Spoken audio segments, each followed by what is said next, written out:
Good evening, and welcome to the Fallout Feed Halloween Spooktacular.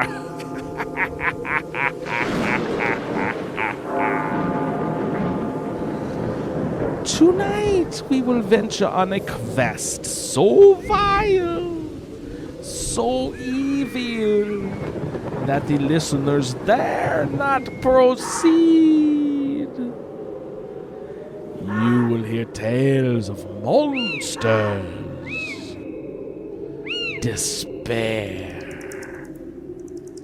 depravity so torturous, suicide, cannibalism, a mutated murder, and transformations ghoulish enough to poison the very soul of all who are brave enough to tread further.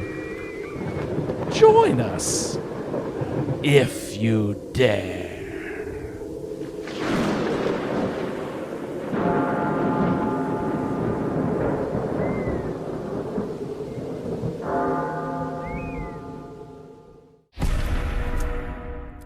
Do not look away if you have the stomach. Get on your knees for the Mothman Cometh.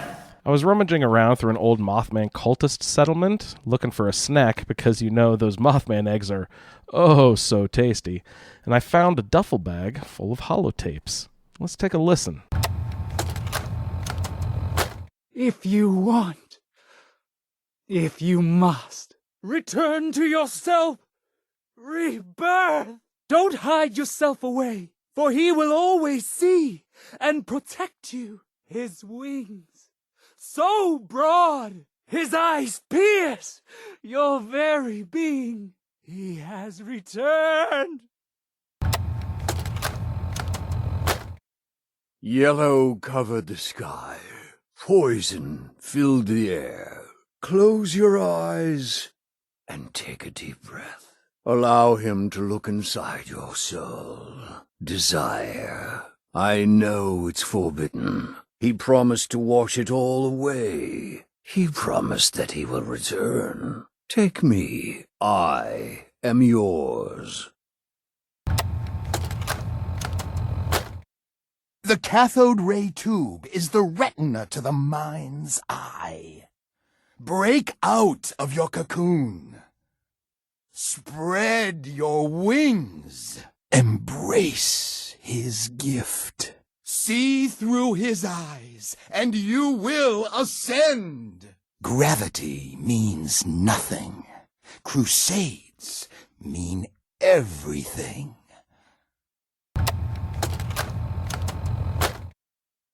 Chapter 7. Constructing the effigy. Gather 10 to 20 bundles of sticks underneath the new moon. Bind them tightly with the entrails of the sacrificial beast, and cleanse and bless your tools with holy incense.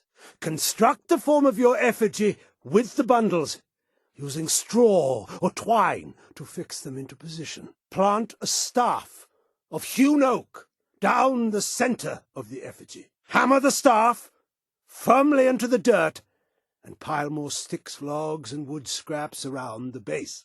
Anoint your sacred blade with the holy oil made from the Bright One's eggs, and use your blade to bless the effigy for use in your circle. Chapter 8. Summoning Rite. On the night of a full moon, gather your fellows and sit around the effigy. Light the pyre, and have all recite the following incantation as one. O Bright One, we bid thee, follow this sacred flame with thy ever-watchful eyes. See clear as day this holy fire we burn in your honor, like cattle to slaughter.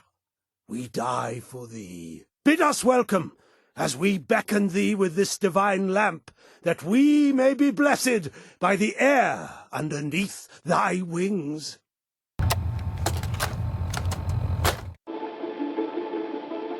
Welcome back, dear listeners. It's time once again to put aside all you think you know, all you believe to be true. Time to open your mind to the strange, bizarre, and sometimes terrifying world that exists in the shadows and fringes of our own, where myth, legend, and rumor are made real. Yes, it's time for more thrilling tales from the West Virginia hills. Not all creatures are of the land. Some stalk the skies. One such boogeyman has been reported for generations by mystified West Virginians. Its name remains the same, but accounts and speculation about its nature vary wildly. Some say man, others say beast, some say devil, others say angel. Tonight's tale, The Mothman Cometh, begins in Morgantown Municipal Hospital. We join young Mary Scarberry's bedside as she wakes, looking a little worse for wear. Nurse? Nurse Handy? Are you there? Right here, ma chérie. And how are you feeling? Perhaps another stink back will... Is she awake? There she is. I heard her voice. How's my brave little girl? Hi, Mom. Hi, Dad. I'm doing okay. Oh, we've been worried sick. Oh, you gave us such a fright. Howdy, folks. Awful sorry to disturb you at this hour. Mary, this is Sheriff Johnson. He just wants to ask a few questions. Well, from what I hear, you're downright lucky to be alive, Miss Mary. You kids went through quite an ordeal. Steve and Buddy, are they okay? Let's just have a little chat first, Mary. Now, do you remember how you came to be on the Fayetteville Railroad Bridge yesterday? Well, going to the bridge was really Buddy's idea.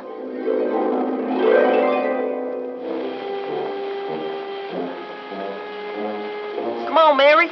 Don't whip out. Every kid's got to do it sometime. But, Buddy, you know I'm plumb scared of heights. How far you reckon that drop is, Steve? My daddy says 1,000 feet. I heard it's 2,000 feet. Plenty of time to say last words and final prayers before you hit the river. Stop teasing me. I told y'all I'm nervous enough already. Come on. Quit your stalling. Here, watch me. There's nothing to it. Buddy, be careful. Last one across is around egg. Here goes. Atta girl. Come on. Slow down. I gotta take my time. You're doing swell, Mary. Oh, no. I don't think I can go any further. You can't chicken out now. Just put one foot in front of the other. Hey, y'all! Look! Up in the sky! Dang! What is that? It's too big to be a bird. Wait, I know what it is. See how its eyes are glowing red? It's the Mothman!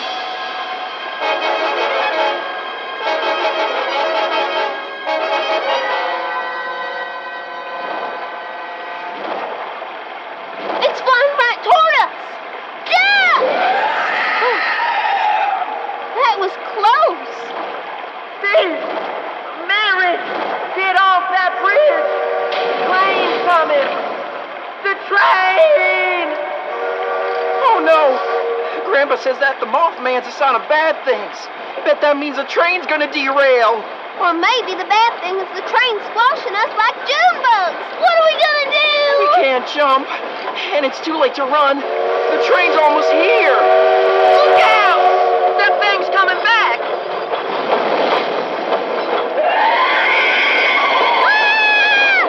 Steve! The Mothman's got us in his blood! Hang on, Mary! Buddy! Help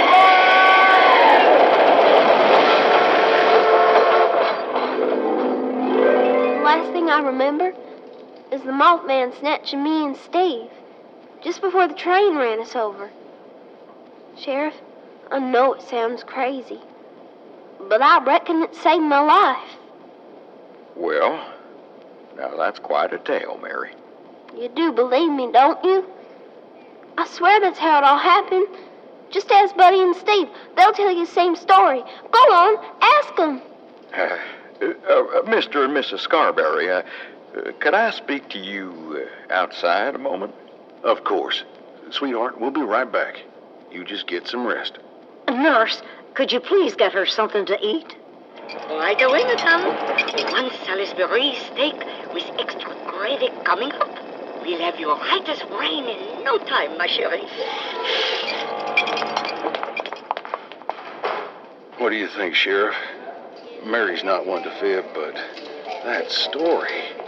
All I know is that she was found unconscious by the river without so much as a scratch. So then you think she was telling the truth about this?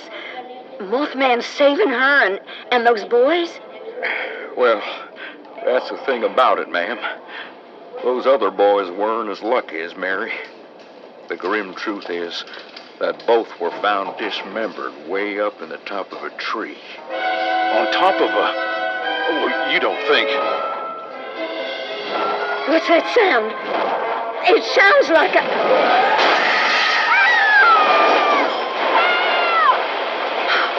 Mary! The window. It smashed right in. The nurse is torn to pieces, too! Right as what? Mary! She's gone. What's happened to my sweet Mary? Do something, Sheriff. Do something.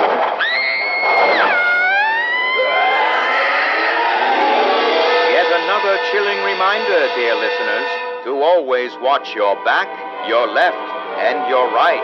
Be careful of your step and the ground beneath your feet. But most of all, don't forget to watch the skies above. For you never know what frightful terrors might be lurking overhead. Be sure to tune in next week for another thrilling chapter of Tales from the West Virginia Hills.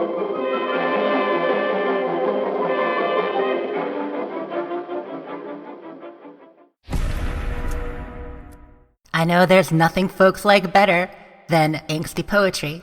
Here's a Villanelle for a Bloodied build. My heartbeat slows, feel nearly dead. I spend my life to take your own. All sight is colored, bloodied red. Hunger inside shrieks to be fed, stoked from within the devil's loan. My heartbeat slows, feel nearly dead. Their eyes go silent as I shred with gauntlet made of victim's bone. All sight is colored, bloodied red, and none should shadow where I tread, to only reap, yet never sown. My heartbeat slows, feel nearly dead. How many months now have I bled? How many creatures overthrown? All sight is colored, bloodied red. No moth salvation lies ahead. Rough lips speak praise, yet can't atone. My heartbeat slows, feel nearly dead. All sight is colored, bloodied red. A mother and son hide out on a train. Too bad it's the dining car, and they are the main.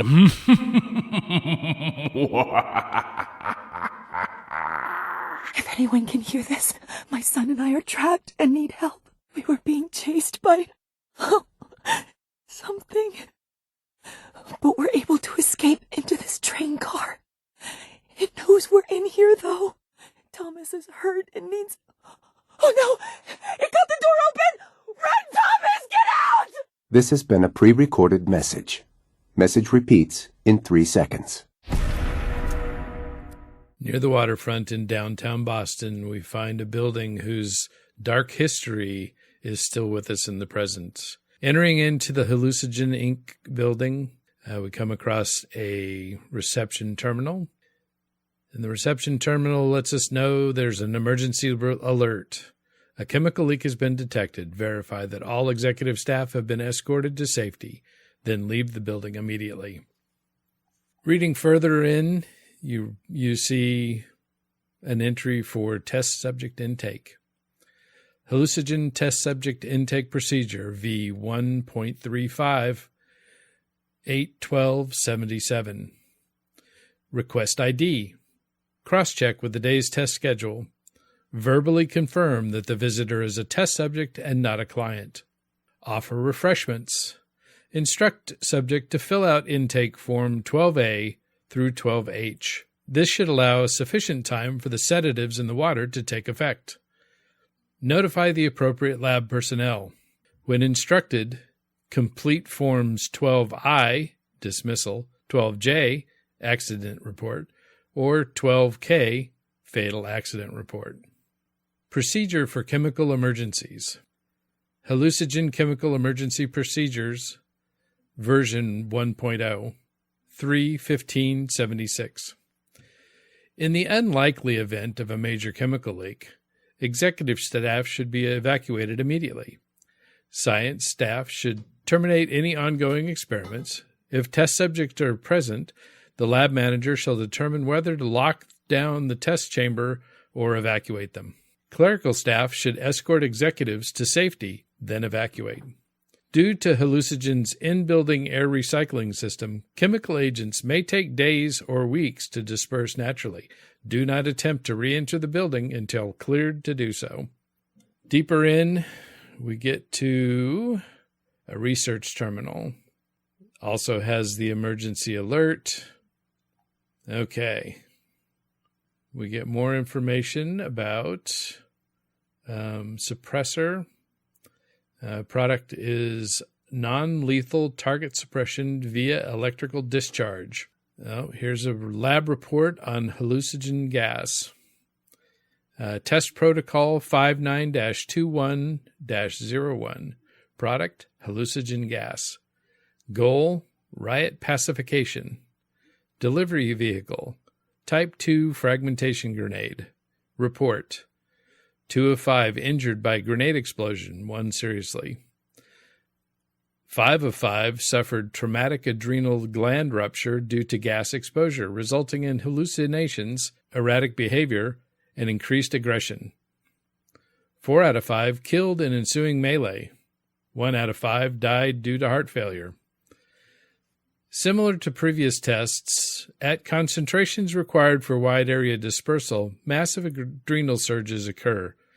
Recommended revising the chemical substrate. Lab report. Eradicator. Test protocol 27-391-04. Hallucinogen eradicator. Field decontamination. Delivery vehicle. Class 4 ventilators. Report. 49 out of 50 biochemical contaminants neutralized. 3 out of 3 subjects suffered lethal doses of radiation. Test chamber heavily irradiated. All panels and insulation replaced. Consider reclassifying for lethal weapons research. Eradicator power supply requires further development. Current 2-ton weight unsuitable for field deployment. Accounting terminal. Third quarter financials draft 1. Hallucinogen Inc. releases third quarter financials. Draft 1, not for public release. Hallucinogen Inc. reported net operating loss of $1.8 billion for the third quarter. Hallucinogen, now in its third year of operation, aspires to be the world leader in cutting-edge non-lethal technology for police and military use. Hallucinogen President and CEO Eric Rice stated, "This has been a difficult quarter with significant delays in several major product lines. Nonetheless, we will remain optimistic about the potential for our research and hope to achieve positive cash flow within the next 2 years." There's a note on a desk next to the terminal that reads, "Look, Paul, it's all I can do to keep the feds from weaseling out of their contracts. Damien and his boys in R&D put up a good show, but they can't find their asses with both hands. The last thing I need right now is for you to spook the investors. Don't give me any more of this crap. You know every trick in the book. Make our financials for this quarter shine. I don't care how you do it. Just do it. Eric." Third quarter financials draft 2. Hallucinogen Inc. releases third quarter financials. Draft 2, not for public release. Hallucinogen Inc. is pleased to report third quarter revenue of $1.1 billion. Hallucinogen, now in its third year of operation, aspires to be the world leader in cutting-edge, non-lethal technology for police and military use. Hallucinogen President and CEO Eric Rice stated, "Our long-term contracts have provided us with strong financial foundation. In the current global political climate, we can expect a tremendous demand for our products in the month and years ahead." So in the observation lab, we find Procedure Observation Lab, version 2.25, 62277. Greet VIPs. Introduce hallucinogen relevant products. Activate automated demonstration area. Observe automated demonstration. When malfunction occurs, trigger a different demonstration to switch focus. In the event of a catastrophic failure, or immediately following a test of the Eradicator, escort VIPs to the conference room for a marketing presentation. Clear the labs of test subjects, blood, and fluids. After test of the Eradicator, notify the facilities to replace the test chamber. In the development lab, we find a terminal with some test results. Test results of the Invisawave. Third test complete success. Admiral was impressed, inquired about shipboard installation. Message from the development lab manager. Your Invisawave is 5 mirrors, 2 hacked stealth boys, and a trap door. Makes for a splashy demo, but you really crossed the line this time. Sales wants 200 units by December. Good luck with that. Test results of the Eradicator. All biological and chemical contaminants destroyed. Subject and test chamber received 5,100 rads of radiation. Observers left the viewing room before the subject's skin disintegrated. Test chamber stripped and deconstructed. Manager's notes. So you've built a 2-ton machine that irradiates people. What part of handheld field decontaminator did you not understand? Points for getting the VIP out before things got messy, though. Test results for the dispersant. Subject survived test, failed to recover from treatment, ran screaming at the sight of his own child in waiting room. Police still in pursuit. Update. Apprehended. Subject is institutionalized. Manager's note. Dispersant is supposed to stop riots, not start them. This entire line of research is a joke.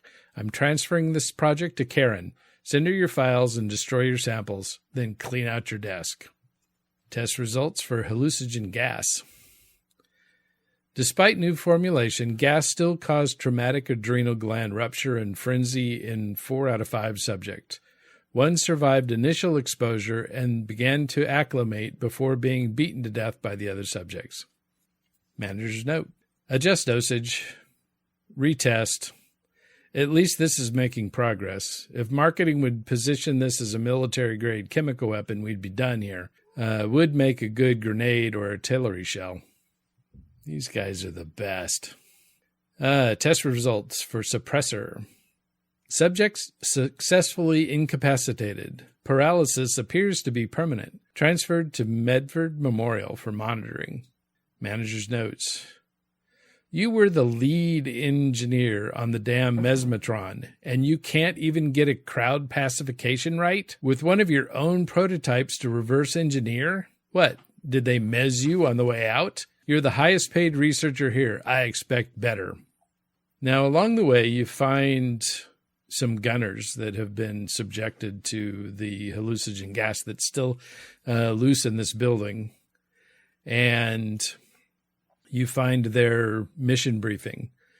So the client is classified. The target is hallucinogen. Mission, tech salvage. Objectives. Make contact with your recon team. Frontal assault. Take out opposition or automated defenses. Fortify position. Secure pre-war military tech. Client especially interested in the Invisawave and Eradicator weapons. Details sketchy. Access the mainframe. Download schematics. Assess targets of opportunity. rapid withdrawal. But later on, you find a note on one of the gunners. Got to focus. Writing might help. Some kind of gas in the lab. We broke in, it got out, hit the vents. We were everywhere. Everyone just snapped. Locke and Harold drew on me. Shot them dead, I think. Hurts to think. Sealed the door again. Can't let any more get out. Wait long enough. Maybe I can adjust. Have to tough it out. Have to. Hurt so much. Can hear the voices. They're coming. They're coming. Stop it, stop it, stop it, stop. A grim indication of what you find inside of Hallucinogen Inc. Happy Halloween. In the base called Mariposa, you can get a heavy dosa, the FEV. So don't come closer. I was visiting my brother out in California, and we came across an old dusty crate, so we sort of brushed it off and cracked it open, and found some transcripts to some old holotapes. Let's take a look. Here's transcript number 1. This is Captain Picard reporting at Checkpoint 1. Contact with Checkpoints 2 and 3 has been cut off. We can only assume the worst. The monsters are swarming up the mine shafts. All efforts to delay them have failed. We'll try to hold them at this position as long as we can. Transcript 2. Checkpoint 3 is under attack. We have shut down the mine elevators as a precaution, but I can hear them coming up the mine shaft. Holy shit. Huge, ugly green creatures are climbing out of the lower levels. This must be what the brass is after, some kind of super soldier. As fast as we shoot them, 2 more climb out of the mine shaft, and the ones we shoot get up and keep coming at us. We need Transcript number 3. Sergeant Brax reporting at Checkpoint 3. Everything is normal, just like yesterday and the day before that. I don't know why the brass has us guarding these wretched miners. They are so scrawny and weak, they can barely lift a pickaxe. Anyway, the pencil necks passed by a while ago with some kind of sample. They seemed pretty excited by it. Do you know if they found what they were looking for? Maybe we can finally get out of this godforsaken place. It gives me the creeps. Hold on. Another load is coming up the mine shaft. Oh my god. What are they? They're swarming our position. Send help. Repeat. This is Checkpoint 3. Send help. And here we go with Transcript 4. The excavation is going according to schedule. Judging by the old base blueprints, we should be reaching the VATS area shortly. Increased levels of the FEV virus are present in both the air and soil samples we've taken. Luckily, our suits filter out the virus. Tell the members of the Enclave they should have a pure sample of the mutagen soon. Also, I've begun to notice some changes in the miners. They seem to be showing signs of increased strength, stamina, and a slight change in skin tone, obvious signs of mutations by the FEV. The men are getting nervous as they too have noticed the change. Although I've increased the number of guards, I fear if the workers completely mutate, we'll be vastly outnumbered.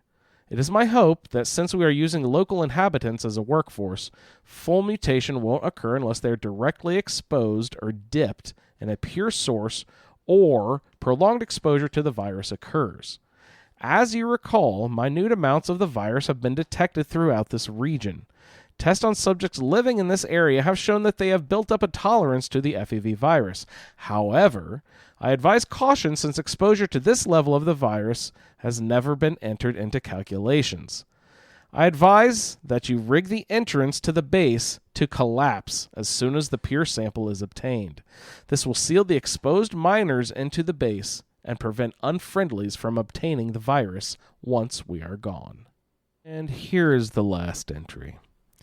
Our team of scientists has finished testing the sample obtained from the base. It has been confirmed as 99% pure.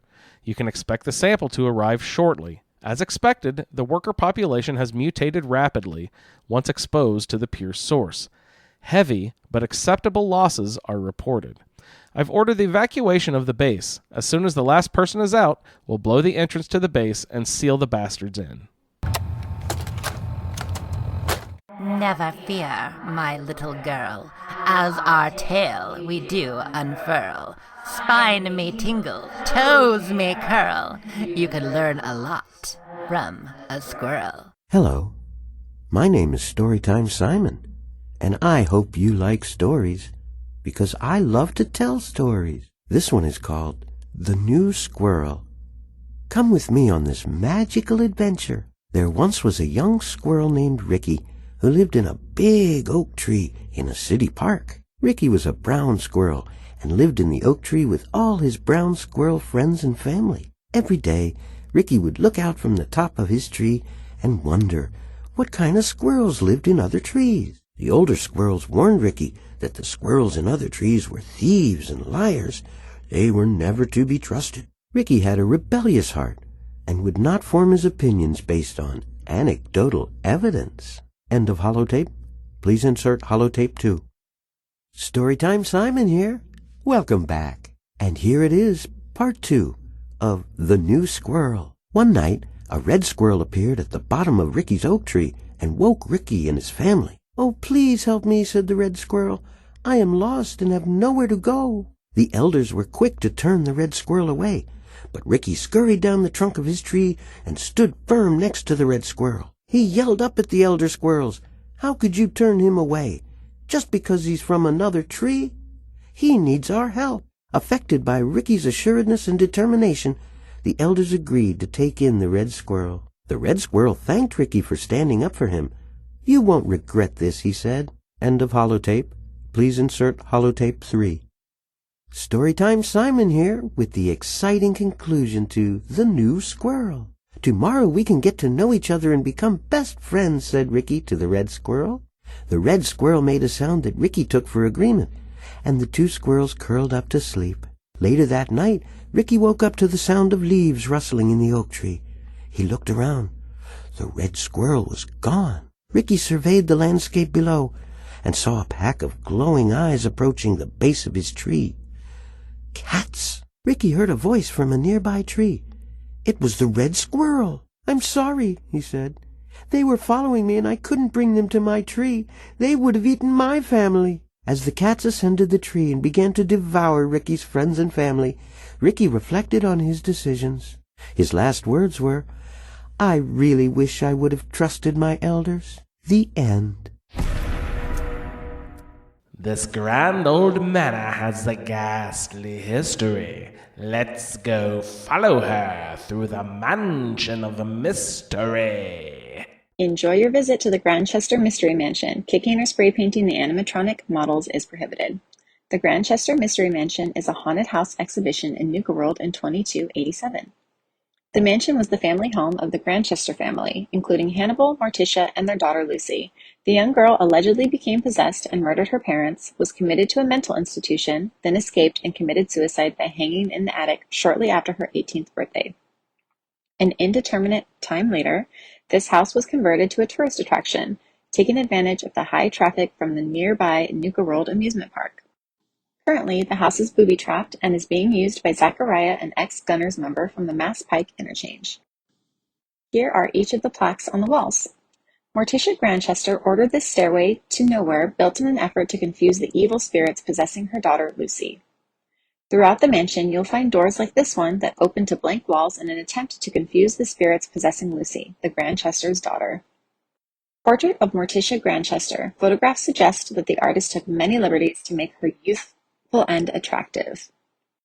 Throughout her short life, Lucy was fascinated with fire. She liked to throw insects into the flames and watch them burn. After creating this upside-down room, the Grantchesters stopped receiving visitors. Most of their high society friends had begun to shun them by then anyway. The Grantchesters had trouble keeping staff, especially cooks, once Lucy was old enough to roam the mansion. The longest-serving cook was Granny Ratchet, whom they hired away from a prison. She quit after 5 months, declaring Lucy to be Satan's spawn.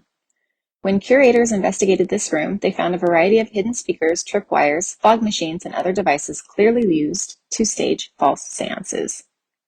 After the gruesome murder of Lucy's parents, the police confiscated dozens of items from this room. There were assorted knives, makeshift weapons, animal bones, and toxic substances. Strangest of all was a journal written in some sort of code that was never deciphered. Unfortunately, all of these items remain in police evidence lockers to this day. Grantchester Terminals. Zachariah, entry 1. You fucking terminal, you ain't good for nothing. Is this even recording what I type? Piece of junk. Ain't got nobody else to talk to. Guess I'll talk to this stupid terminal. It gets lonely up here, but I'm used to that. At least I'm getting by and I'm free. Zachariah, entry 2. You know, I'm glad I ditched the damn gunners at Mass Pike Interchange. I was sick of taking orders from Winlock and Barnes. Both of those losers thought they were hot shit. Hope they're dead now. The Grantchester place sure is perfect. I brought some of my toys with me, and I'm going to set up a place to make an attraction a little deadlier. Haunted house my ass. This place is a joke. Zachariah, entry 3. This is turning out to be a pretty sweet setup after all. All I gotta do is leave a few tickets by that stupid ticket taker and they scamper in like rats to garbage. Already bagged a dumbass Minuteman that wandered in and some family traveling west. Minuteman had some good stuff, but the family only had some food and caps. Who the hell travels on the wasteland with no weapons and ammo? Idiots. Zachariah, entry 4. Added some more traps and tweaked the bots. The last group of Wastelanders almost got to me. They had some sweet loot, though. Finally cut a deal with those Nuka World Raiders to sell my shit to them. I was running out of food and water. Can't eat guns. Zachariah, entry 5. One of those goddamn bots keeps malfunctioning. I can't figure out which one it is. It keeps laughing or something. Gotta be the Assaultron because it kind of sounds like a little girl. It's gonna take me forever to fix that crap. All the cultists are tumbling over to bend the knee to the interloper. I was just exploring Lucky Hole Mine. Came across a bunch of letters here and a couple of holotapes. Maybe these will explain that horrific dead beast. Let's read some of these letters. This first one is entitled, He Agrees. And it simply says, your offering is acceptable to him. Is him the monster? Next letter. He is the one who came before, the firstborn of the wood. Blood wept from his branches, and he shared with all his believers. Capital H, his. We're dealing with some sort of deity here. Let's see what the next letter is here. Entitled, His Blood. The woods gave him life, gave him strength, but the blood gave him purpose. He gathered us. He taught us to share as he shared. These are really creepy. What's up next here? This one is entitled, His Home. His believers, united by blood. He told us of our new home, that we would approach the faithless and be denied 3 times, but that he would open the way. His Springs is next. His believers wept, for their new home lacked water, and their throats were dry. He gathered their tears in his branches, and spread them upon the earth, and from that came forth the springs. Last letter here. Blessed are you, first priestess of the wood. Through you we heard his voice. Through you we gained his strength. His priestess is the title of that last one.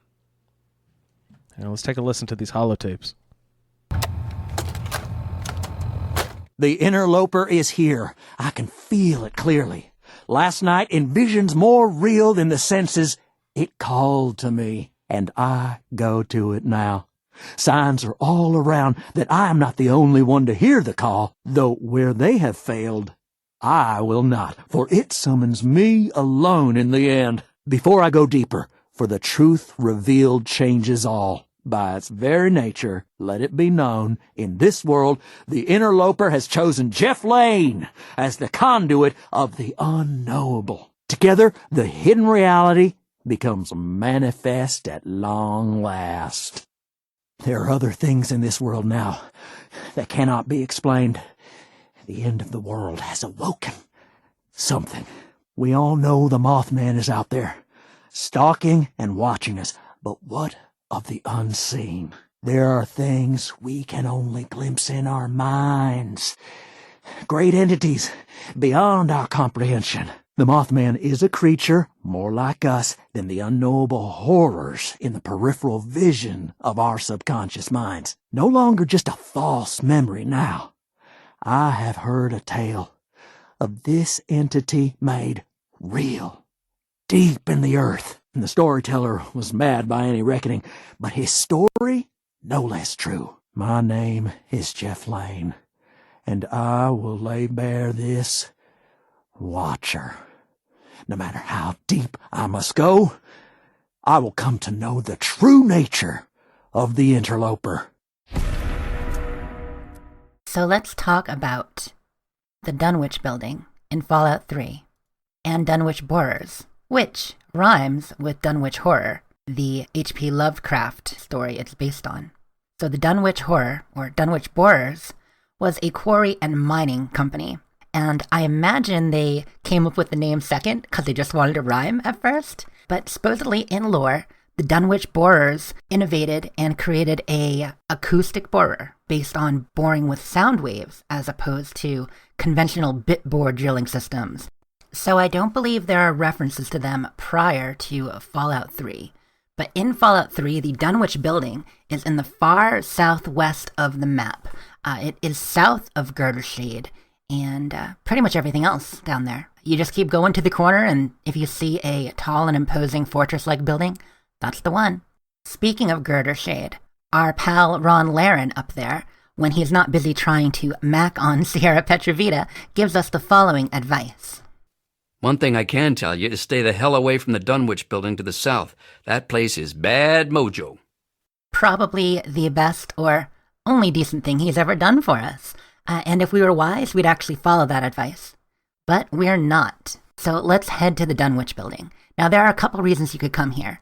You may have discovered it on your own exploring, or possibly if you did the Point Lookout DLC, you've come here to destroy a book in particular, which we will get to. So we're going to talk about the holotapes you discover as you go through the building from Jamie Palabras and his story. But first, to learn more about the building itself, halfway through that quest as you explore, you do find a locked terminal with some information that is very interesting. So here we go. Quick terminal velocity, Herman Granger's terminal. This is in the Dunwich Building. Welcome, Herman Granger. Available records and memory. Auto dictation software version, V223. Configured to user voice, H. Granger. Onomatopoeia dictation, off. Phonetic spelling parser is off. Autocorrect on. October 18th, 2077. Memo to sales staff. In recognition of an exemplary quarter, Mr. Statham has authorized me to release sales staff early for the holiday. It was no easy task to release an acoustic borer to a market used to conventional bit bore drilling systems. But thanks to your hard work, and acoustic bore drills are setting a new standard in the excavation industry. Thanks to your many private sales and procurement of government contracts, we'll all be in the black for the foreseeable future. Happy holidays from Mr. Statham and Dunwich Borers. Now get home to your families. The next entry is on October 23rd. Notice to user. Pagsoft LLC recommends against sustained recordings in a low-frequency environment. Continued use in this manner avoids hardware warranties. Notice to user. Pagsoft LLC recommends against sustained recordings in a low-frequency environment. Continued use in this manner avoids all warranties. Powering off automatically. So yeah, we just heard the auto-dictation turn on in response to the bombs dropping on October 23rd. The next entry in here is from March 27th, 2134. Oh, what the hell was that? Doesn't matter. Where is it? Where? There.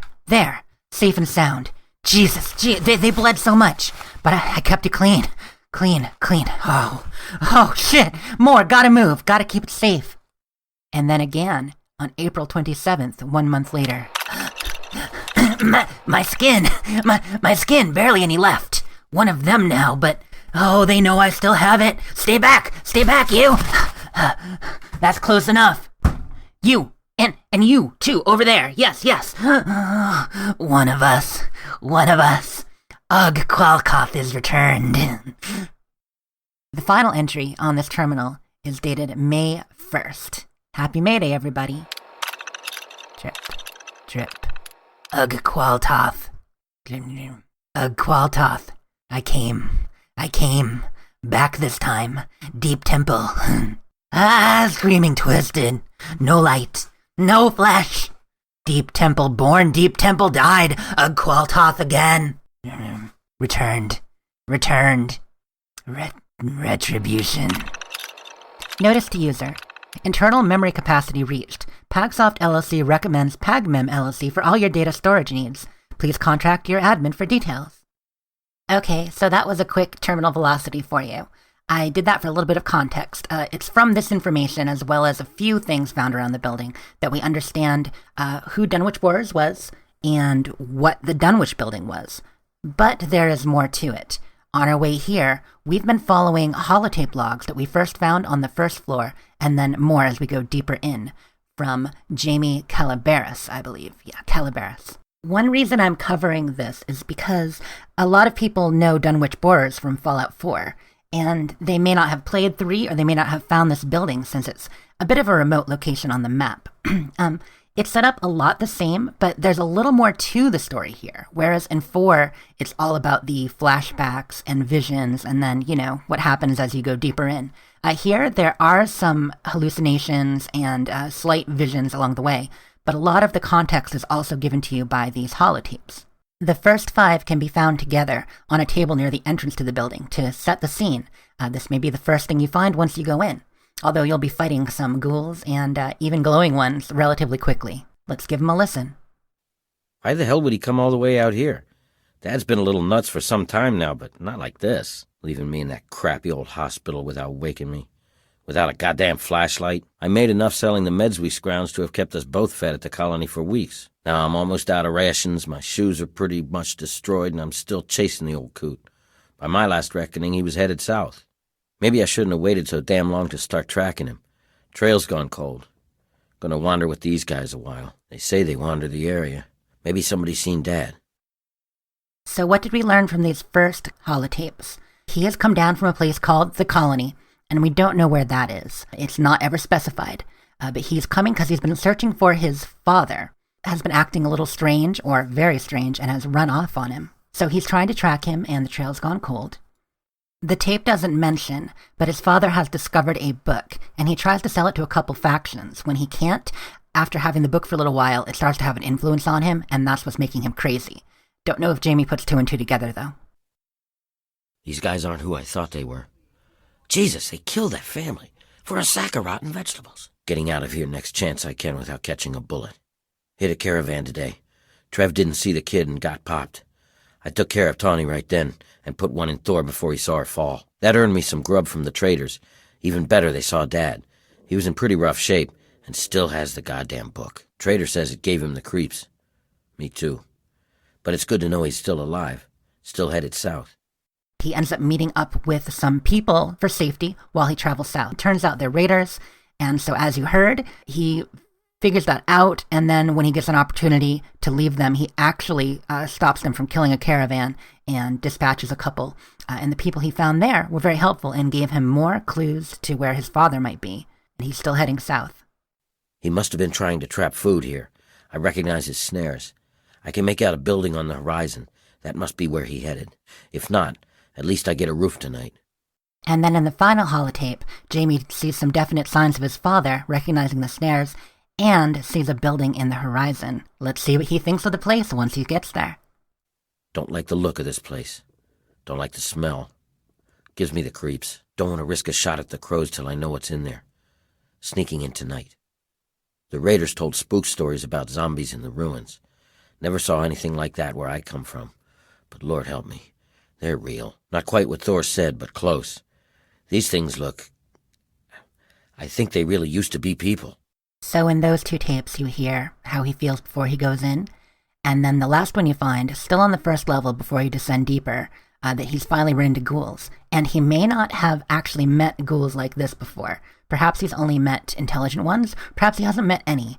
They may not have them in the colony where he's from. Perhaps they were all chased off in the past. And especially in the Capital Wasteland, we see there aren't that many ghouls running around outside. At least not a lot of places. They're more in the sewers, subway tunnels, and dark places and urban landscape. So, that was the first floor. As you go deeper into the building, the name changes as you load in. It's called the Forsaken Dunwich Ruins, and it's darker here, and you're still running into a few ghouls. As you explore, you get to the end to an office, and that's where you find this 8th holotape. God help me. I found Dad today. I didn't think it was him, but the face. The zombies didn't touch him. I think he was becoming like them. Didn't know it was him until I found that old book near him. No more killing. I just need to go. Can't forget the book. All I have left of him. It's warm against the stone. I'll just rest a while. So he found his father, and not in a happy place. No, his father was dead, and he didn't even recognize him at first. In fact, he realized it was him only when he saw the book that his father had been so attached to nearby. He saw that his father was becoming a ghoul, or zombie as he was calling them, since he didn't have much ghoul experience. And as you can tell, the voice change at the end, he himself is maybe becoming a bit ghoulified, much like the raider before him. But has he been in the tunnels that long? We don't know how long it's been, and people don't always turn ghoul that fast, but it seems like he's been here a while, and beyond that, there's the influence of Og Qualtoth. The final holotape we find is near the end of this area, the Dunwich Ruins, and just before you get to the virulent underchambers. There's also a desk and a terminal here. A very disturbing scene. In fact, throughout this area, there are some times when you see grisly scenes, and you can tell that this is not just any normal ghoul-infested building. Well, at the time this was recorded, Jamie was in quite a state. Take a listen. Sharp knife to send him to Deep Temple. Flay and say my words. Abdul comes again on the feast of the weaker, feast for the Deep Temple. Born again, here, Al-Hazared, yes. Yeah, so that was fun. Jamie has gone full cult. Yes, he's a ghoul, but his mind has been taken over by the spirit that pervades this place. He found that book of his father's, that evil book, which I believe the name of it is, let me look that up real quick, the Kriv Beknik book. That is the sacred book of Og Qualtoth. So we assume that all of Dunwich Borers built here intentionally because at least the executives or people in charge were part of a cult that worshipped this deity Og Qualtoth. And this book was one of their sacred texts. There may be others. We get hints at the other location in Dunwich Borers, and there are some hints in Point Lookout as well where you actually get some good information and this book comes into play again. But here, the story we're telling, if you go deeper into the virulent underchambers at this point, you do find Jamie. He's standing there, arms outstretched, worshipping an obelisk in the center of this chamber that's been dug out, and there are other ghouls with him. And while he's ghoulified, he may not have lost his mind due to regular feral ghoul reasons, but he is insane and has been taken over by this deity. And you can tell that he's either summoning something or they have been sacrificing other people to this obelisk for some time. So that basically finishes our Dunwich building experience. We've seen the story of Jamie, who's been slowly turned into a ghoul and then overtaken by this malevolent deity. We assume the same thing happened to his father before him. We get the story of the raider from the terminal, and the obelisk itself, if you get near it, puts off a lot of rads. So that may be also why people were ghoulified more quickly in this building. I'm not sure they're natural rads. Like, this is not this is not a place where a bomb hit specifically. So yeah, it's something a little different. But overall, it's a very spooky quest, and it leaves you with plenty of questions, which you fill in over time. And like I said, Point Lookout has some more answers on the cult and the swamp men who also worship Og Qualtoth, I believe. Well, thank you for listening. I hope you enjoyed this story, and I'm sure we haven't heard the last of Dunwich Borers Incorporated.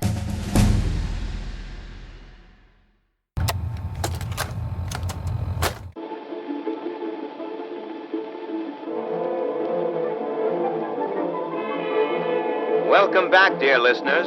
It's time once again to put aside all you think you know, all you believe to be true.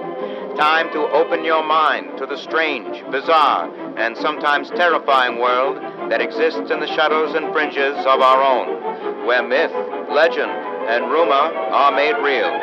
Yes, it's time for more thrilling tales from the West Virginia hills. It has been said that money is the root of all evil. So, when greed knows no bounds and avarice goes unchecked, what other appetites might take hold? Tonight's gripping tale, Curse of the Wendigo, chews over this very question. We begin at the Corvega Auto Assembly Plant in Huntersville, West Virginia, where plant owner and operator Richard Moore is known for squeezing every ounce of profitability from his workforce.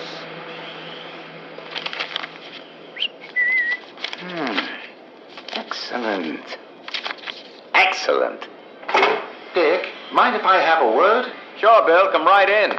These productivity reports exceeded my projections. Get ready for another juicy holiday bonus. Sounds swell, boss. But I was walking the floor, and I noticed that the plutonium containment levels are all looking a bit high. I ordered that line to be sped up last night by 20%. I think the tolerances can handle it. Well, I understand wanting to be more efficient, but if those plutonium cells don't cool properly... Come now. With great risk comes great reward, see? Still, that's a lot of risk you're taking with the safety of the crew. They'll be thanking me come bonus time. After all, money puts food on the table. Warning, containment meltdown. Warning, containment meltdown. Core containment is rupturing. We need to get clear. Come on, let's go. What about the men on the line? Nothing we can do for those poor sops now. Just hope you and I can make it.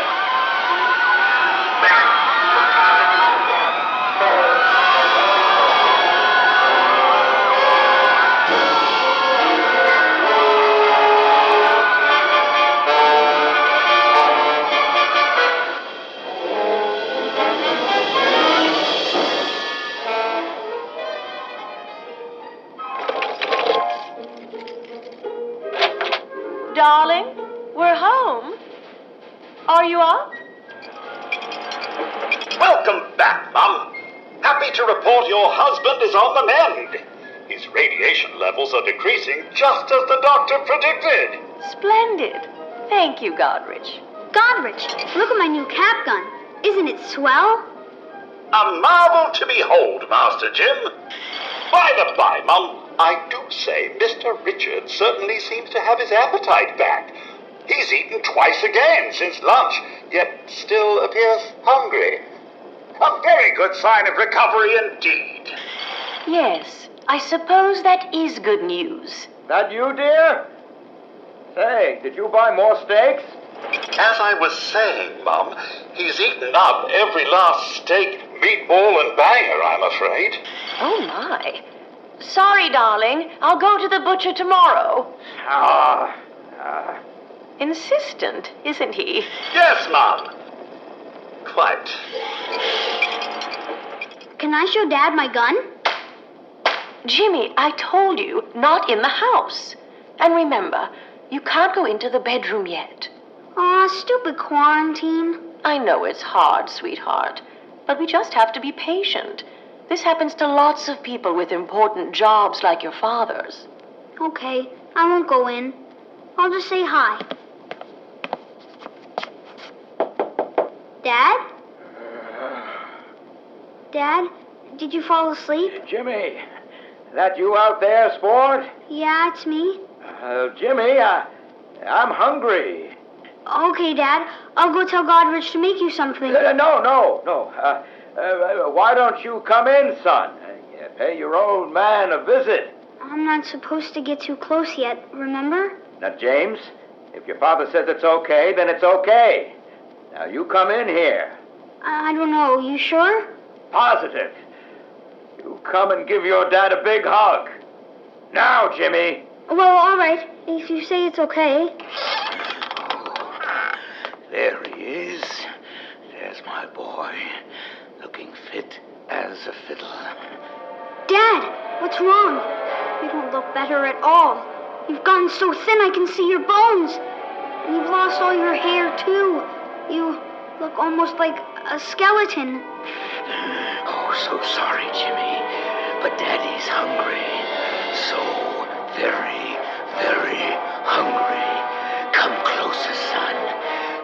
to Daddy. What?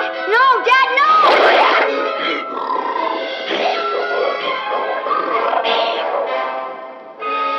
Was it the radiation, a side effect of the medication? Or was it greed that caused this carnivorous transformation? We may never know. Be sure to tune in next week for another thrilling chapter of Tales from the West Virginia Hills.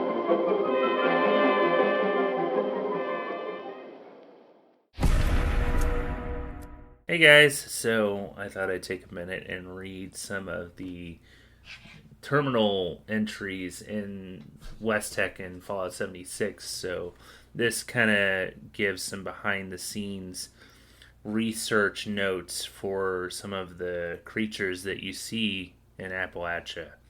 So here we go. Here is one from the Advanced Mutations Program. So the goal is to push FEV to its practical limits. And it says, the Super Mutant program has shown great promise. By tweaking the genomes, we are able to cultivate different strains of the virus, which produce varying results. Note, most strains produce highly unstable results. Few are viable. Only genetic technicians above clearance level 5 are allowed access to the FEV recombinator, given prior approval by Dr. Elias Kahn. Here's another one talking about how there is apparently a breach in the containment, saying that they had to track the monster down, and there were notes to kill or recapture on site. Here's one on January 13th, 2077. It's about subject AM48. So subject AM48 is the closest we've come so far to a sustainable form. Despite this substantial breakthrough, AM48 was declared deceased after a mere 12 minutes and 43 seconds from being released from its incubation chamber. It seems the current combination strain FEVS-005938 rendered the subject's lungs useless without artificial respiration. Suitable subjects have been difficult to come by, so controlled experiments will be extremely limited going forward. Several scientists have voiced their displeasure, but this is what we've been handed. Here's one on subject AM49, and this is on April 30th, 2077. One of the genomes in FEVS-006186 produced undesirable and fatal results in the subject AM49. All of the subject's organic tissue were eventually replaced with various retinal tissues, rendering in terminal as the majority of the organs ceased to function.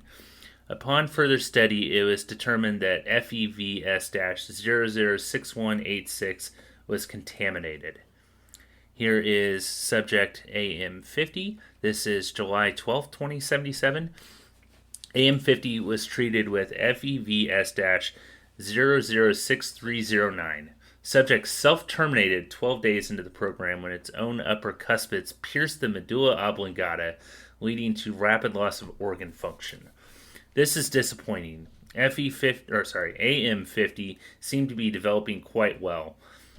We shall have to modify the strain and remove the mutation's proclivity towards rapid new development in subcutaneous teeth. All right, this is a report on test subject AM51. This is November 5th, 2077, so we're getting close to bomb drop day here. It says, we have a near success with test subject AM51. While FEVS-006378 has produced what multiple scientists proclaimed, quote, nightmare-inducing, end quote, results, the subject seems more or less biologically stable.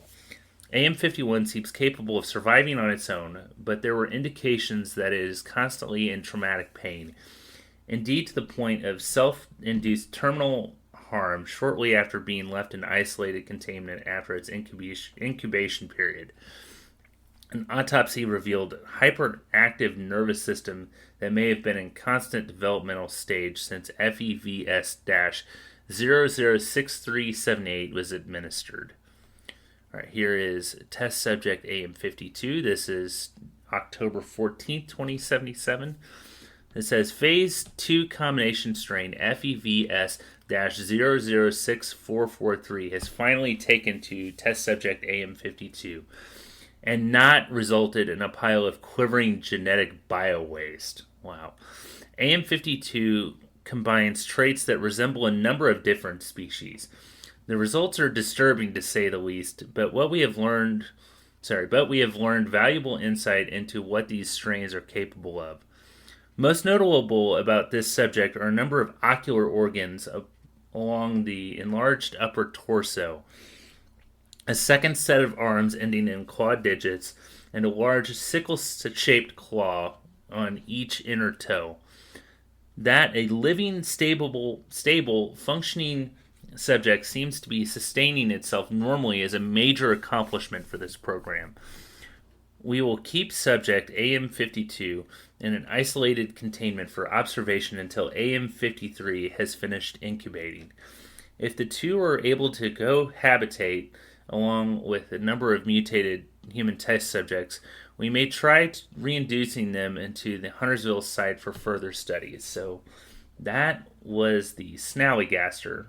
There's a link to an article about the Snallygaster here. And here is test subject AM53.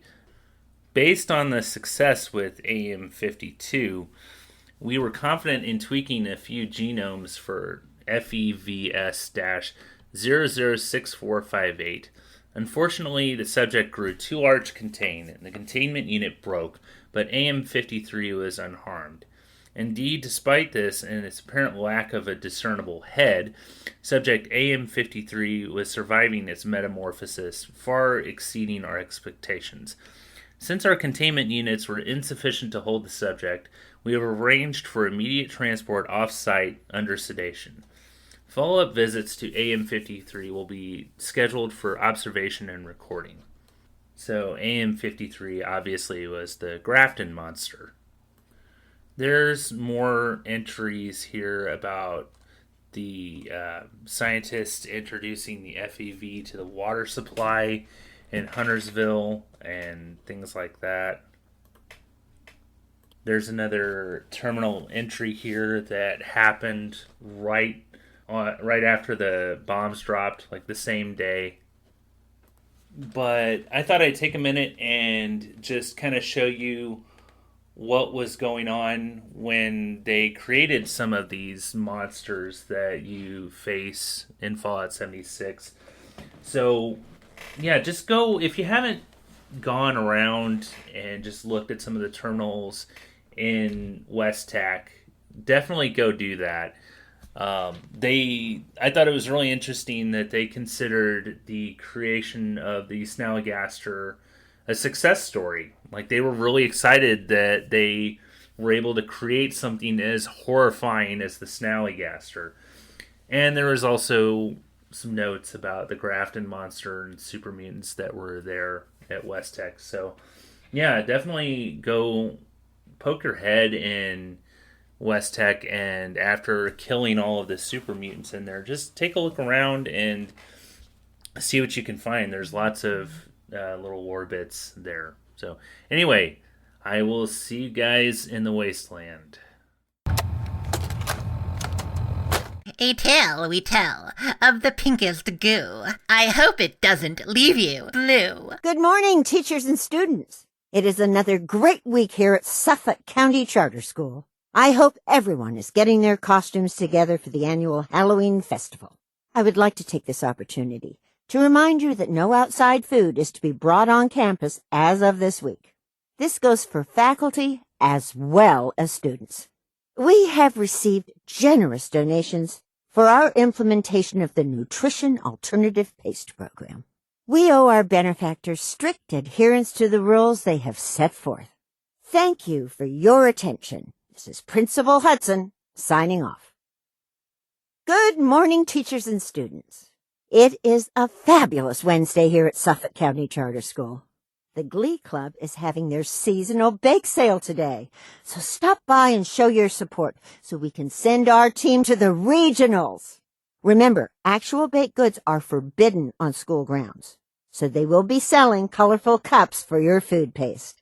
Oh, also, We will be having a school assembly during second period tomorrow on the dangers of strangers by Jangles, the moon monkey himself. Once again, we would like to thank our benefactors from the NAPP program for allowing us to have such a big star come and speak to you kids. We owe our benefactors strict adherence to the rules they have set forth. This is Principal Hudson, signing off. Have a great day. Happy Friday all. The NAPP program launched this week with success, but not without problems. I hate to have to throw away your mother's carefully packed lunches, but I am afraid we must put our foot down on this issue. I am assured all of you will get used to the flavor of the paste. Also, I have been informed that flavor varieties will be on their way pending continued success of the program. How exciting! To those complaining, I will repeat. There are absolutely no psychological or physical side effects from participation in the NAPP. Any observed effect is assuredly psychosomatic and possibly related to a lack of trust in the government. Remember, our participation in the NAPP not only helps our school, but in the long run benefits our nation. Thank you for your attention. This is Principal Hudson, signing off. If you meet a snally walking through an alley, you should never dally. Just turn around there, pally. Welcome back, dear listeners. It's time once again to put aside all you think you know, all you believe to be true.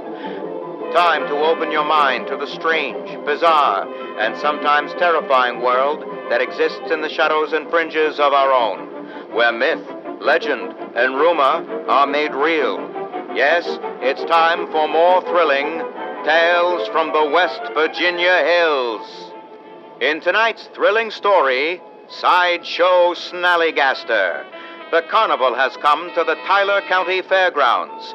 Billy Harding and his dad wander past the games and rides, cotton candy in hand, peanut shells and popcorn crunching beneath their feet, as a sideshow barker touts a frightful attraction. Hurry, hurry, hurry! Come one, come all! Come and see the Snallygaster, the most dreaded creature this side of creation. Once a winged beast hunting the prehistoric skies, the cruel mistress of time has turned its wings into mere appendages, spawning this fearsome six-legged monstrosity. Hurry, hurry, hurry! Step right up and behold the stupendous Snallygaster! Dad, I want to go see the Snallygaster. No, hogwash. Sideshows are a swindle, Billy. All just smoke and mirrors. But he said it has 6 legs. Trust me, son. When you get inside, all you'll see is a shaved bear with extra legs glued on. Aw, Dad, please, I'm begging you. Billy! Whoa, slow down there, champ. Sorry, Mr. Harding. Hi, Teddy. Were you just in there looking at the Snallygaster? My dad says it's a fake. I tried, but it costs 5 tickets. 5 tickets? It's gotta be real if it costs that much. Yeah, that's what I thought too. You know, it was a carny who coined the phrase, "There's a sucker born every minute." Dad. Anyway, when I didn't have enough tickets, I tried sneaking in. You did not. Did so. Sorry, Mr. H. It's okay, Teddy. Your secret's safe with me. Gee, thanks. So, I went around the back, looking for a place to sneak under the tent, and overheard 2 workers say the Snallygaster escaped. Escaped? You're kidding. All right. I hate to break it to you, boys, but that's just a publicity stunt to stir up intrigue. Those men were scared stiff. What should we do, Dad? Well, I'll tell you what I'm going to do. I'm going home. If you two want to stay longer, then so be it. But what about the Snallygaster? Like I said, no such thing. Just don't dawdle too long, understand? They're closing soon. Okay, Dad. You think he's right about it being fake? I don't know. Well, the only thing I have enough for is the funhouse. Wanna go? Same here. Come on, it's this way.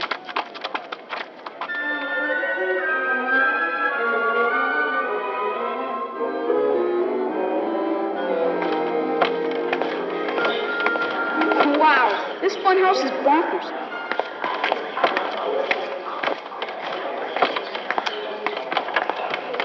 It's the Hall of Mirrors. Get a load of me. My body looks so big and fat in the reflection. And this mirror makes me look tall and thin. Whoa.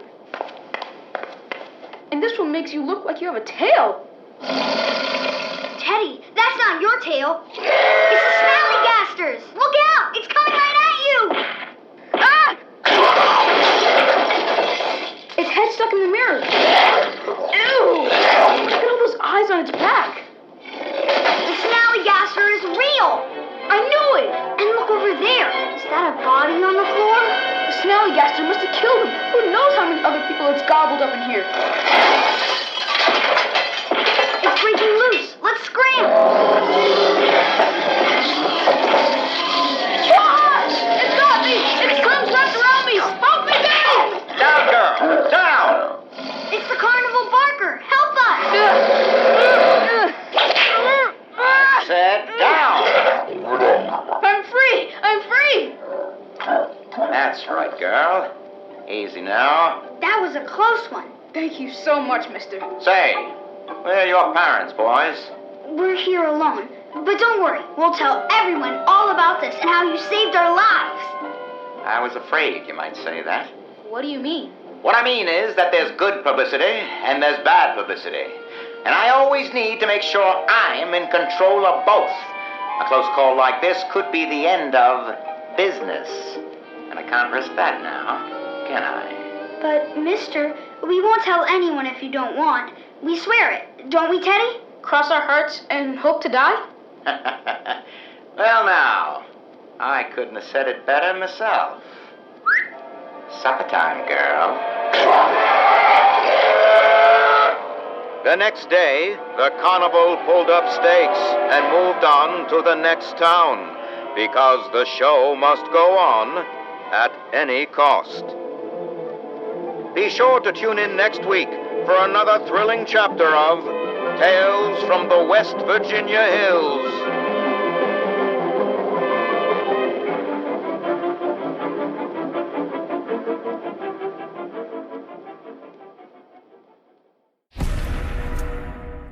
I was exploring the New Vegas wasteland when I came upon a diary from someone named Trash. And they spell diary D-I-E, as in they don't want to live much longer. Dear Diary, I'm so done being confined in this human body. So, today I moved into the shack at the abandoned test site. There should be enough radiation there to turn me into a ghoul. All around me this world is bleak and dreadful. Is it so wrong to want a body to match it?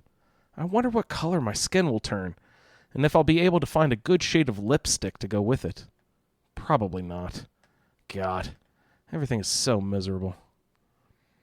Entry 2. Dear Die-ary, I've been in the shack for almost a week now. Nothing is happening. I'm so bored. And the shack is so hot. And it's totally ruining my hair. It's like so hard to find dye this color in the wasteland. This sucks. I want to be a ghoul now. I hate all this waiting. Life. Ugh. Living is so overrated. Entry 3. Dear Die-ary. Good news, Die-ary. I think it's finally starting to happen. Okay, so I do feel like totally miserable. What else is new? But my skin is starting to peel off. And I'm pretty sure that's the first step. Oh, and my hair. I finally got it just the way I like it, and now it starts coming out. Why does ghoulification have to be so unfair? Head up to Salem if you could be so daft as to tempt the Deathclaw in the Museum of Witchcraft. Well, g'day all. It's Clint here, and I'm going to do a little bit of a playthrough in Fallout 4 of going through the Museum of Witchcraft. My character, Simmy, is level 24 at the moment, and he has Piper as a companion. She's in love with me, fully compatible. There's a couple of super mutants walking past there now and about to take me on.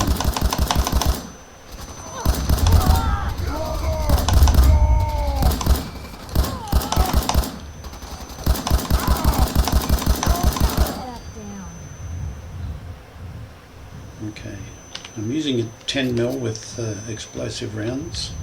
Supposedly does damage of 81. I took out those two with Piper's help. She's using a submachine gun, 45 caliber, also with explosive rounds. So she's a big help. We actually blew up a car doing that too, so you'll like that, Lee. Approaching the side of the museum, there's a marker here and a body. It's Private Heart, and we have Private Heart's holotape. So we'll have a listen to that and see what it says. If we go to miscellaneous, holotapes, Private Hearts. Jeffrey, Lee got the recorder working. So this the sort of detail you had in mind when you signed up as gunners? Hauling luggage from Linwood for some robot butler? What was his name? Wellington? Wellingham? Not now, Private. Where's Connors? He's not at his post. Oh, sorry, sir. The lieutenant said he found some tracks. Wanted to check them out. Private Martin. Tracks? What track? What the hell is that? Oh my... Connor! Where's the rest of him? Where's the rest of him? Aldous. Sergeant Lee bribed the case. Do not let that thing out of your sight. Everyone inside the museum, now! Major! Major, what found us? That's the end of the tape, and there's a marker to go inside the museum. So, and we've discovered the Museum of Witchcraft. Open the basement.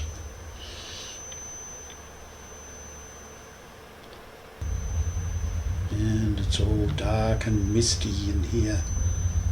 Piper's with me. It's nice and comforting. Oh, and I can hear noises. There's dust falling from the roof, and there's something above. What could it be? Ooh, it's loud. It's so misty in here. I'll go through a couple of doorways. Goodness. I'm in some sort of a hallway now, and something's wandering around above. Ooh, spooky.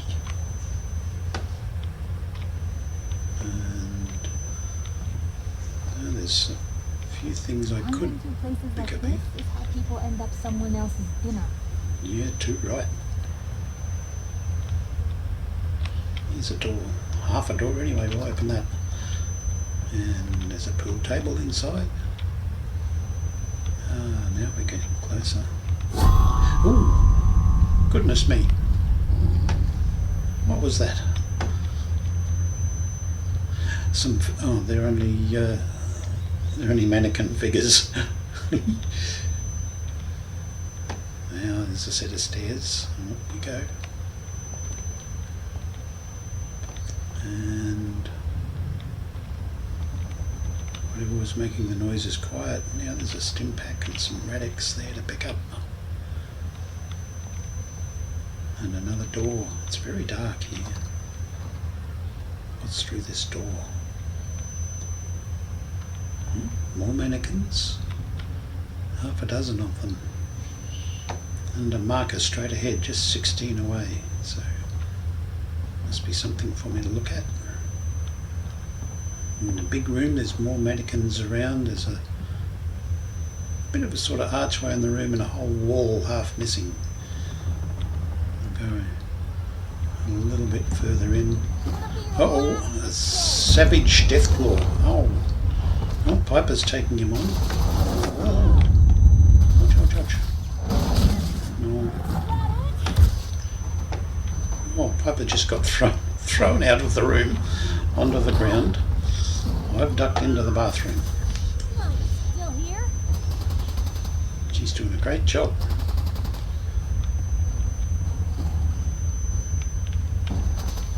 He's still there. He's giving Piper a hard time. He's halfway down. Oh! If I duck into the bathroom, he can't get me. I'll sneak back out again. Come up there ready this time. Don't know what happened to Piper. She's gone quiet. Hang on.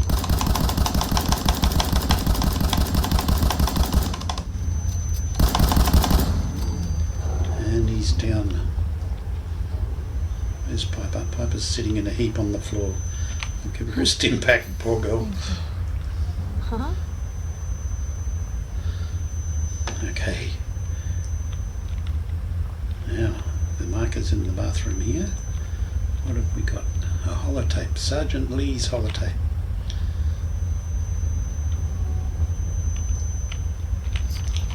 Take his stuff. And, oh, there's a pristine Deathclaw egg. We'll take that. There's a few cracked Deathclaw eggs, which gives me some bone and some acid. Always good to have acid. So let's listen to the holotape. Holotape, Sergeant Lee's holotape. A nest full of Deathclaw eggs. A dozen, maybe more. Smashed to bits. Except this one. No wonder they wouldn't tell us what was in that case. If I'd known, I would have personally told the gunner bosses and that glorified liquor cabinet Wellingham to take those Diamond City caps and stuff them. I guess we know why that Deathclaw tracked us all the way from Linwoods now. They stole their damn kids. Christ. Maybe if we just return the eggs. Oh, hey, Mama. You looking for this? Oh dear, I think it was Mama that Piper and I have killed. So, what to do now? At least the museum is relatively safe again. Let's see what Piper has to say. Hey, Piper. Hungry? These always keep me going.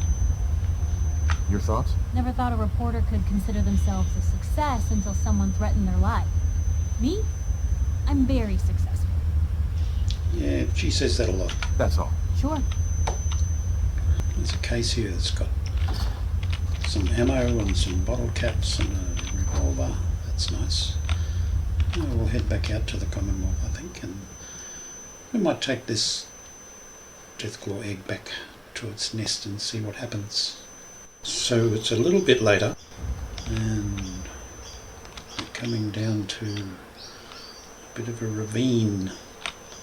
I'll put the gun away for now.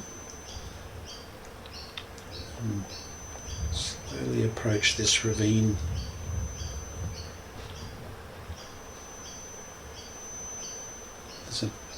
There's a marker here and a nest, slight green glow about it.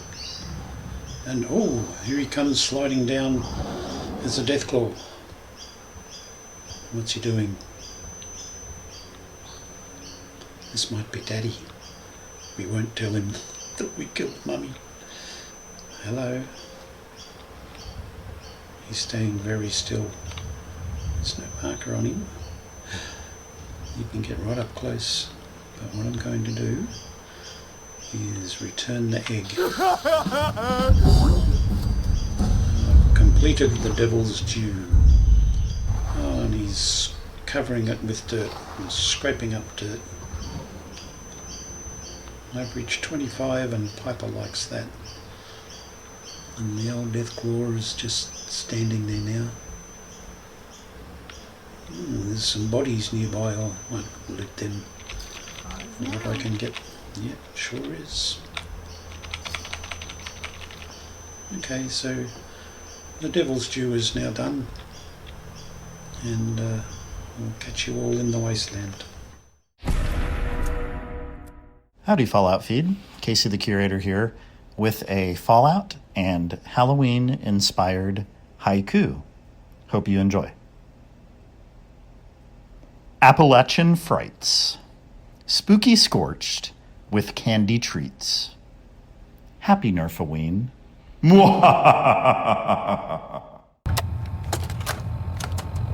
To catch the show with all the style, go check out the Modus Files.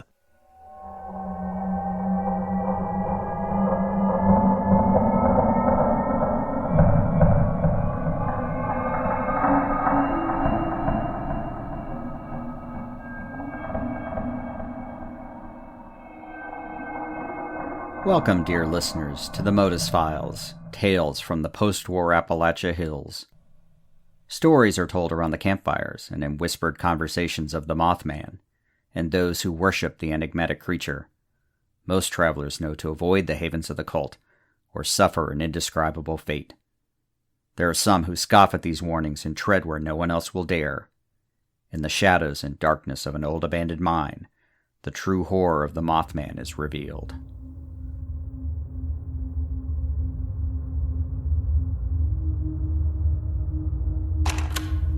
October 31st, 2104.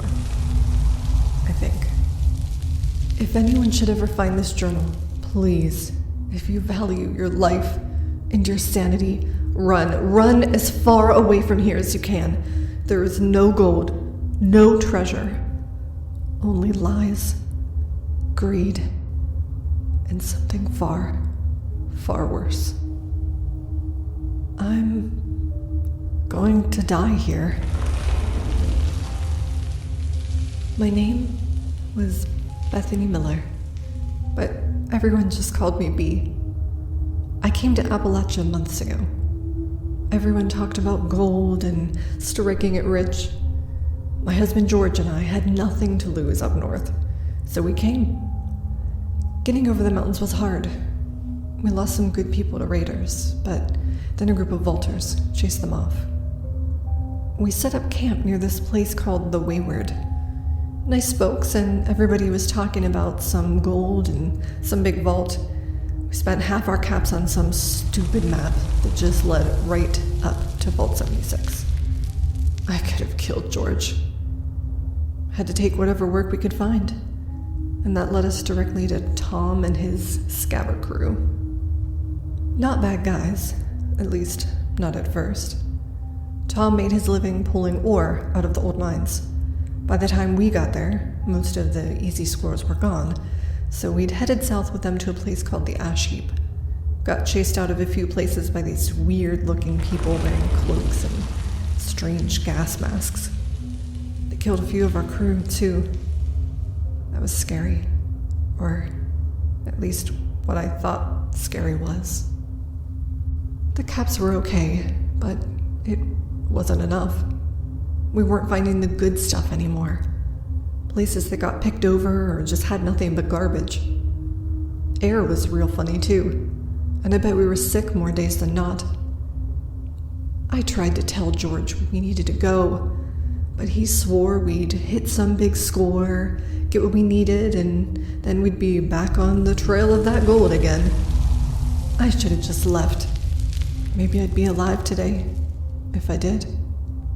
A few nights back, we was on the outskirts of some old mining site when we saw this big bonfire. We'd heard stories about the cult. None of us had ever seen them before. Until that night. Tom had gotten into his head that we needed to run them off because they were squatting on what he thought was his. Didn't like the idea. They didn't seem to be bothering us none. So I said let them be. Tom went down there anyway and took George with him. I couldn't see much in the dark, but I heard gunshots and screams. Fuck if Tom wasn't grinning from ear to ear when he got back, saying how they'd caught them by surprise, them praying to some idol or something. He even took some souvenirs. These evil-looking carvings with big red eyes.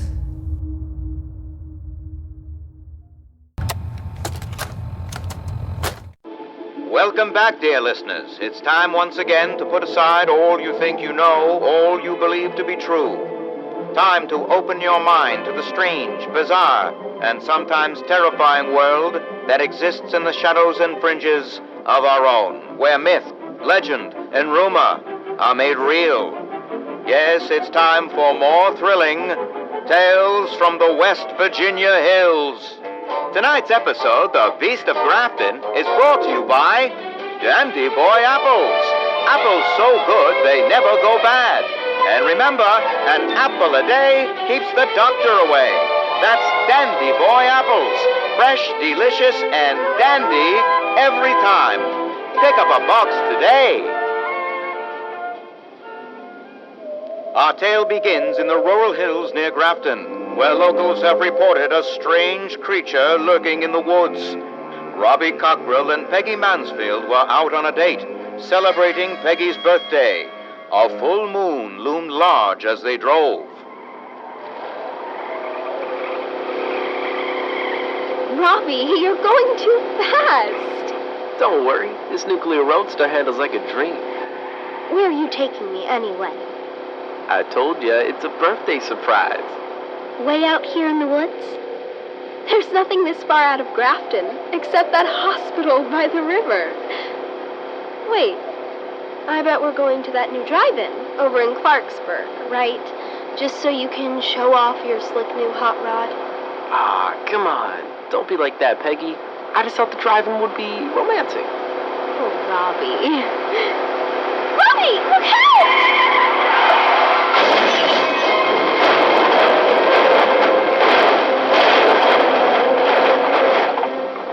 Peggy? Are you okay? Peggy? Yeah.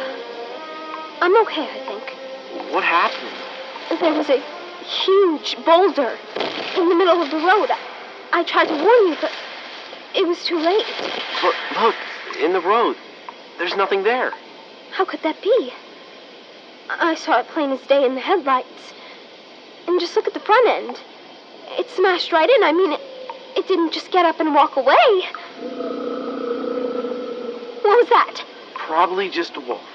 It didn't sound like a wolf to me. There it is again! Whatever it is, it sounds like it's coming this way! Look, those lights by the river. That must be the hospital. We can get help there. Come on. Ow! My foot, I think I hurt it in the accident. Look, I'm bleeding! Everything's going to be okay. Here, lean against me. There you go.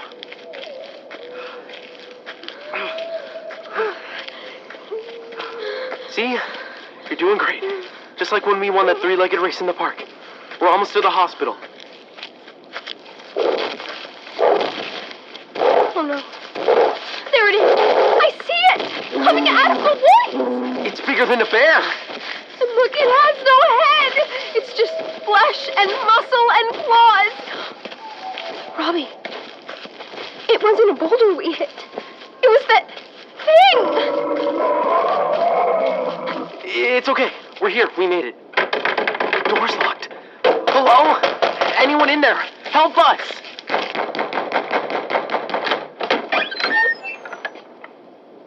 My, what's going on? Who are you? Please, doctor. There's been an accident. My girlfriend's injured. There's something after us. A monster in the woods. Oh, a monster, you say? I know. It sounds crazy, but I hit it with my car and... I see. It's just you two? Yes, it's just us. Oh, won't you help us, doctor, please? Of course we'll take care of you, my dear. Do come in. Come in. See? I told you everything was going to be okay, Peggy.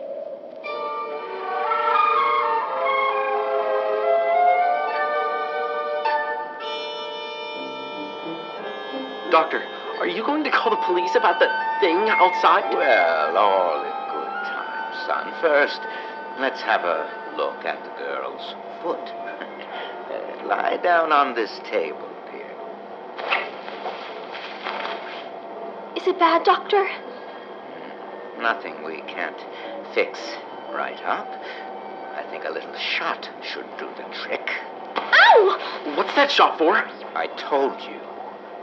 To fix her.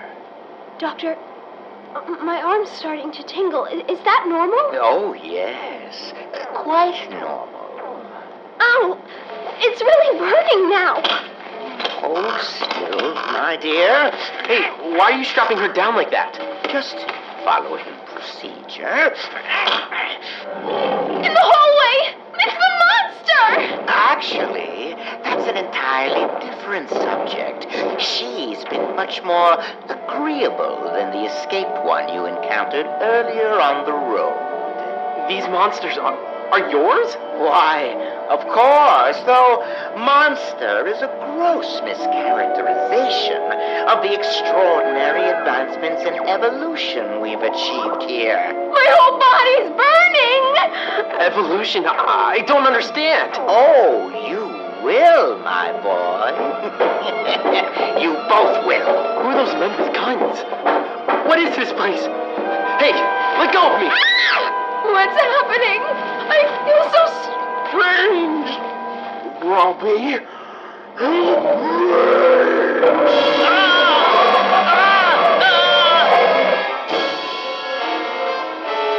Tonight's gruesome tale taught us several things. You can't always trust a good Samaritan. Be cautious when driving through the woods near Grafton. And birthday wishes don't always come true. Be sure to tune in next week for another thrilling chapter of Tales from the West Virginia Hills.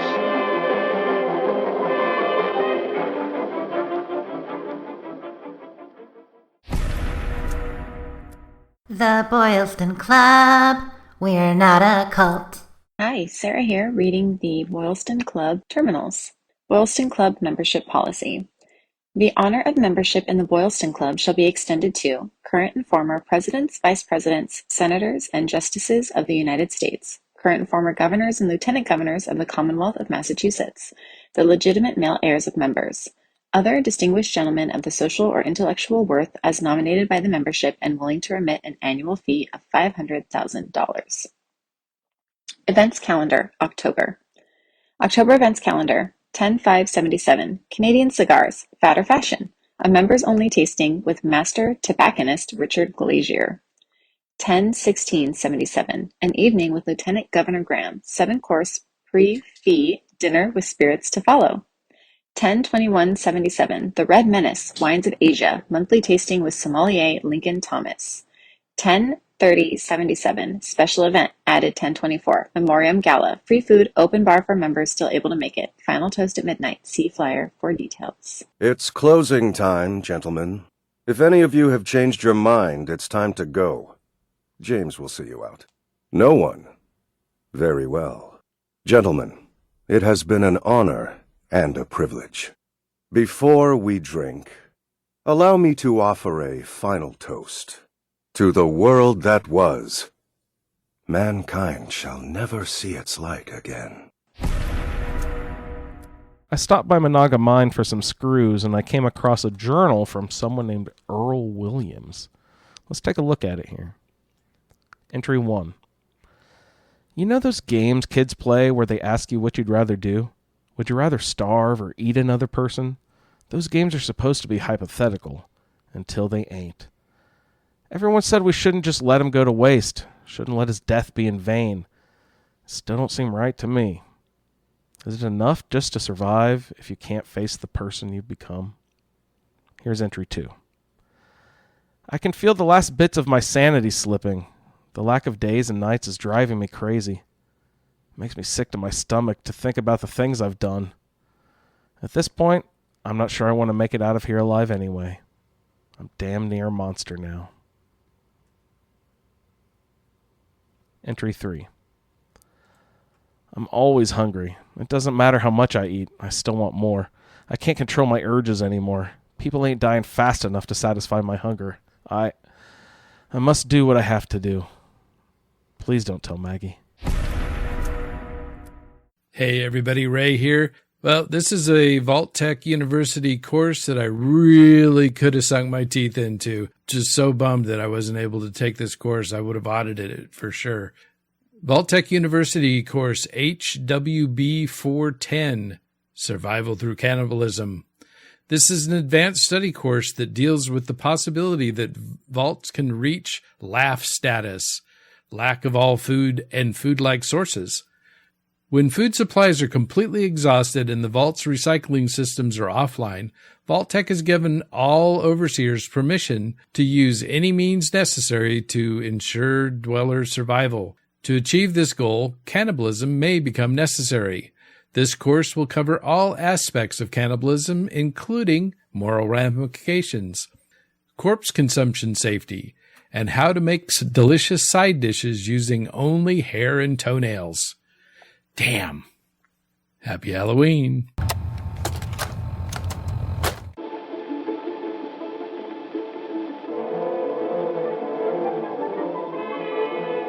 Welcome back, dear listeners. It's time once again to put aside all you think you know, all you believe to be true. Time to open your mind to the strange, bizarre, and sometimes terrifying world that exists in the shadows and fringes of our own, where myth, legend, and rumor are made real. Yes, it's time for more thrilling tales from the West Virginia hills. Tonight's episode, Who Goes There? The Strange Encounter in Flatwoods, is brought to you by Sugar Bombs, the breakfast cereal with explosive great taste and 100% of the recommended daily allowance of sugar. Get your morning started right with Sugar Bombs.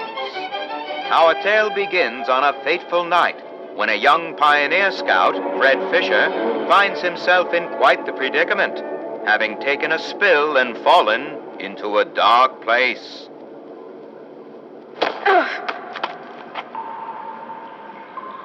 Where am I? Jack? Biff? Mr. Bailey? Can anybody hear me? I can hear you.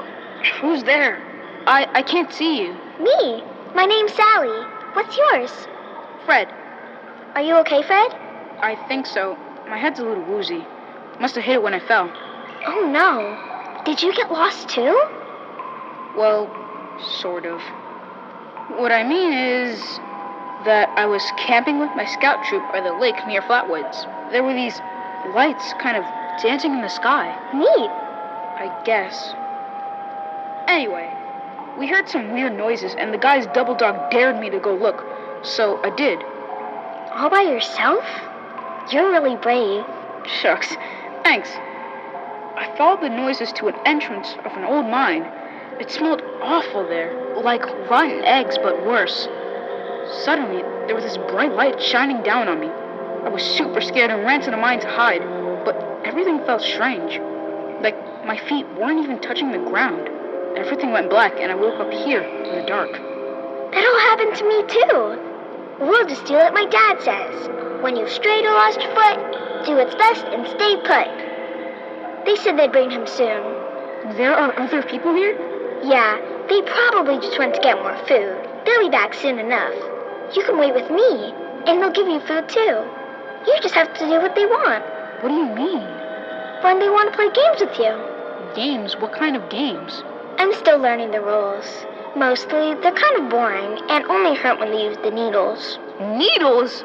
Yeah, you know, like at the doctor. This doesn't sound like any game I know. It sounds downright awful, and these people sound really bad. We have to get out of here. No, stay put, stay put, stay put, stay put. Okay, stop screaming. The light, it's so bright. That's where they come in to bring food, or when it's time to play. Sally, what's that helmet thing you're wearing? It looks like it's screwed into your head. Time to play. Time to play. Sally! Time. What's wrong? Why are you acting like that? Time to play. I see them now. Time They aren't human at all.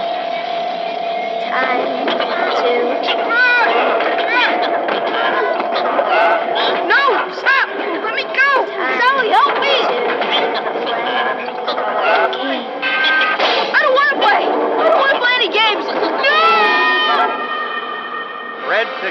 found days later, wandering by the river outside Flatwoods. He was disoriented but unharmed, save for 2 small wounds on each temple. To this day, Fred is convinced his strange encounter was real, and even continues to search high and low for a missing girl named Sally, whom he swears he met. So I leave it to you to decide, dear listeners. Was this simply the wild imagination of a frightened boy lost in the woods? Or was Fred Fisher in fact abducted by brainwashing aliens from outer space? Be sure to tune in next week for another thrilling chapter of Tales from the West Virginia Hills.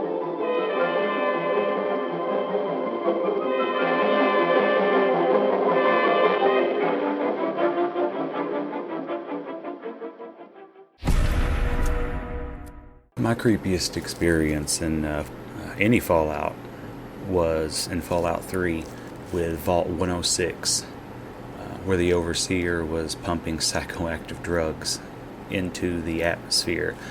And everyone was trapped underground for 200 years breathing in psychoactive drugs. And when you get down there, the place is torn to shit. The walls are torn apart, everything is just destroyed because these people were just tripping balls for 200 years. The scariest part of the place is that all of the residents that are left are really strong, are hard to kill. I mean, they're absolutely batshit. And if you accidentally close the door to the vault, if you don't have a companion, and you close that door, it doesn't reopen. It's really hard to get back out, and you can't just fast travel from inside a cell in that game. So it's like being trapped in there, and it sucks. And it took me a long time to figure out how to get out when I got trapped in. And then, you get back near the back, I believe, and there's a tunnel where they had started trying to dig themselves out of the vault. And there were mini nukes and skeletons and stuff in there, and they were blowing holes through the ground trying to get out. The place was really messed up. And as you're walking through and you find little bits of information, as the people descend into madness. My favorite one was a piece of paper. You find it on a table, I think, under a book. And it says, for some reason today the air is different. I can't quite place it, but the air tastes a little blue, I guess. As weird as that sounds, the air tastes blue. Blue like my suit. That kind of rhymes. Weird. Weird beard. I always wanted to be a beatnik, but the pants were too tight. Hey, the Fallout Feed would like to thank the following people for helping us put this episode together. Eric is at ENGold08 on Twitter, and he also has a Fallout-related podcast called Tapes from the Wastes. Please check that out on Twitter at TFTWpod. Special thanks to Lawrence also. He is from the Modus Files show, which you heard a little snippet of. Thanks so much for sending us a submission there. You can check them out at Modus Files on Twitter. Thanks a lot, Lawrence. Sarah, our former host, at Vosslesauce on Twitter. Thanks so much, Sarah. Always great to hear from you. Clint at ClintSC9. You remember him from last season on the Roundtable. Thanks a lot, Clint. And special thanks to Casey for curating a spooky haiku. Very spooky, Casey. And also our good buddy Baker. You can check out his space-related podcast at BBCISSS on the Twitter. And he co-hosts that, of course, with our good buddy Ray. Ray, thanks so much for everything you do. He is at RayLB on Twitter. Thanks, Ray. And last but certainly most, thank you, Jess, for helping me put this together. A lot of fun. She can be found so many places on the Twitter, especially at You Wastelanders, at Dames Who Game, and at Sleep Is 4T. Thanks, Jess. I can be found at Indie Android. The show is at the Fallout Feed. I would like to thank everyone for downloading this edition of the Fallout Feed, and we will see you in the Wasteland.